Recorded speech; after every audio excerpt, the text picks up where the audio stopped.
Ah, ok. Merci beaucoup, Philo. Elle n'est pas encore bien. Ça va?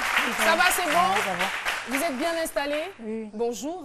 Bonjour. Et bienvenue sur le plateau de C'est Midi. Merci. Vous allez bien? Je vais bien. D'accord. Alors, on a le thème. Hein. Vous dites que vous ne supportez plus les moqueries liées à votre poids. Oui. Alors, moi, je souhaiterais savoir comment est-ce que cela est venu? Est-ce que vous êtes né obèse?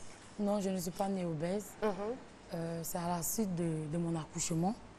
À mon accouchement, j'ai eu un problème. Et je suis restée à l'hôpital pendant 3 mois. 3 mois après ou avant l'accouchement? 3 mois après l'accouchement, je suis restée à D'accord. l'hôpital. Quand je suis ressortie de l'hôpital, je mangeais beaucoup, j'avais des médicaments à prendre. Mais l'enfant a survécu? Oui, l'enfant a survécu, il a 10 D'accord. ans aujourd'hui. Mais qu'est-ce que les médecins ont dit? Vous aviez quel problème? Ils m'ont dit j'ai un tablier abdominal.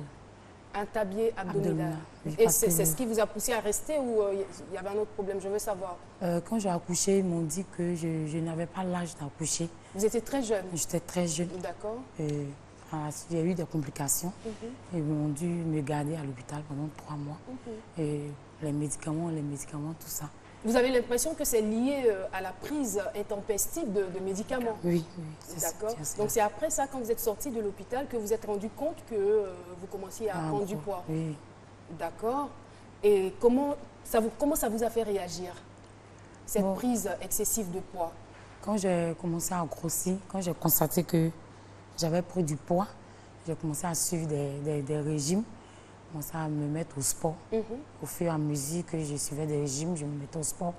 Mon ventre ne faisait que tomber. Et là, le médecin m'a dit d'arrêter de faire le sport. Là, le médecin m'a dit d'arrêter de faire le sport parce qu'au fur et à mesure que je fais le sport, que je suis le régime, mon ventre tombe plus. Et c'est ça jusqu'à aujourd'hui, j'ai le ventre. D'accord. On aura bien sûr l'occasion de voir un peu à quoi ça ressemble parce que, voilà, on a même des photos. Je veux dire, c'est vrai que vous êtes obèse, mais pas de façon très excessive, mais au niveau du ventre, on remarque que le ventre est flasque et tombant. Oui. Voilà. Alors, Jean-Michel? Est-ce qu'avant de vous sortir de l'hôpital, avant que les médecins ne vous libèrent, ils vous ont averti sur les dangers que vous couriez une fois dehors? Non, ils ne m'ont rien dit à ce niveau-là. Ils m'ont juste dit de prendre mes médicaments et de Et suivre vous le les avez pris traitement. normalement? Oui, je les ai pris normalement. Et vous n'êtes plus retourné vers les médecins lorsque vous avez commencé à remarquer cette prise de poids excessive? Non, je ne suis Pour plus... prendre des conseils? Non, je ne suis plus repartie là-bas. Quand j'ai constaté que j'ai commencé à grossir, j'ai dit à mon maman que je grossis.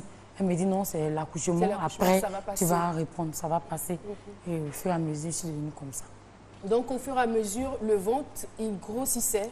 Oui. Il grossissait. Oui. Et je veux dire que, qu'est-ce que ça a provoqué? Quel est le changement que ça a provoqué dans votre façon de vivre? Bon, là, actuellement, je vis difficilement parce qu'au niveau de mon ventre d'ici, Donnez un peu de la voix, parlez un peu plus fort, s'il vous plaît. là, actuellement, j'ai des sérieux problèmes parce qu'au bas de mon ventre, là, j'ai des plaies. J'ai tout le temps des plaies. La nuit, je ne dors pas. Je respire difficilement. Même quand je parle longtemps, je suis étouffée. Je n'arrive pas à dormir. Et la nuit, comme ça, Ça fait partie des conséquences de l'obésité. Hein. Oui. pour me laver, surtout à la maison, pour me laver, c'est ma petite soeur qui m'aide. Sans l'aide de ma petite soeur, je ne peux pas me laver. Parce que quand je me lave, puisque le ventre est tombé, je soulève le ventre comme ça et puis elle passe l'éponge. La nuit, pour dormir, elle trempe une serviette qu'elle met en bas de mon ventre pour qu'elle puisse dormir à cause de la transpiration. Et quand je transpire la sueur sur les plaies, ça me J'imagine fait mal. surtout en ces temps de chaleur. Oui, oui. Ça doit être très pénible. C'est très oui, difficile. Je vais Philo. savoir, je vais m'attarder un peu sur le côté de la moquerie. là. Les gens qui se moquent de vous, là. De toutes les façons, on généralement, allait, c'est on femme ou allait bien y garçon. arriver. Il fallait quand même, Philo, si tu le permets, Ok. décrire un peu la situation, les difficultés, sa souffrance, avant d'en arriver aux moqueries. Voilà.